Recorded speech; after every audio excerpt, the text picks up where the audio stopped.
Եթե Ամերիկայում բնակվող բարեկամը ձեզնից գումար է խնդրում, միշտ ապեք ուղարկել։ Հավանականությունը մեծ է, որ դուք կիբերհանցագործի թիրախում եք։ Երկու տղամարդ տարբեր մարդկանցից այս մեթոդով մոտ 10 միլիոն դրամ են հափշտակել։ Facebook-ում ստեղծել են կեղծ էջեր, օգտագործելով հիմնականում Միացյալ Նահանգներում բնակվող մարդկանց նկարները, գրել են նրանց ընկերներին եւ բարեկամներին։ Տուժող անձինք չցանկացան տեսանկարը հանվել, նրանցից մեկը համաձայնեց հեռախոսով պատմել դեպքի մասին։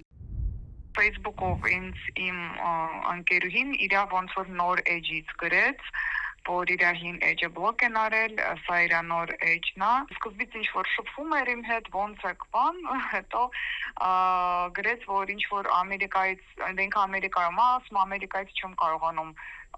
Հայաստանում ուզում եմ առաքում անեմ, նվեր իմ ինչ որ բարեկամներին, որ խնդրեմ կանես, ես էլ քո քարտին փոխանցեմ գումարը,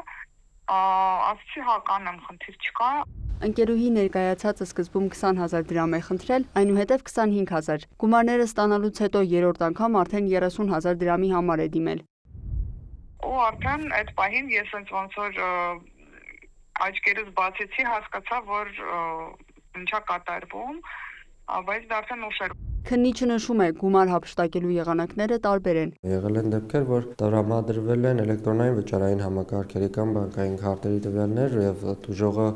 վստահ լինելով, որ իր ընկերոջն է գումարը ուղարկում, ուղարկել է այդ հաշիվներին։ Եղել են դեպքեր, որ տուժողը չի կարողացել փոխանցում անի, տրամադրել է իր քարտային տվյալները, գցել են որոշակի ռեսուրսները, արդեն հանցավորի կողմից է կատարվել փոխանցումները տարբեր քարտերի կամ հաշիվների։ Տղամարդիկ կատարել են փողերի լվացում, հափշտակած գումարը օրինականացնելու համար։ Տեղաբաշխել են, փոփոխել են,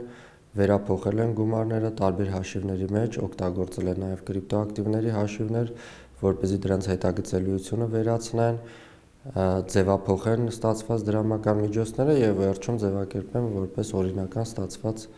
օրինական ձևավորված գումարներ, չունենալով դրա համար պատշաճ ծագման աղբյուր, այսինքն վարույթի ընթացքում հաստատվել է, որ այդ գումարների ծագման աղբյուրը եղել են հանցավոր։ 686,000 դրամը վերականգնվել է, գումարը սակայն տուժողները դեռ չեն ստացել, քանի որ դատաքննությունը դեռ չի ավարտվել եւ մեղավորությունը չի հաստատվել։ Երկու մեղադրյալներից մեկի նկատմամբ կիրառվել է տնային կալանքը, գրավը եւ բացակայելու արգելքը, իսկ մյուսի նկատմամբ կալանավորումը հայտարարվել է հետախուզում։ Լիանա Խաչատուրյան, Ռաֆիկ Սողոմոնյան, լուրեր։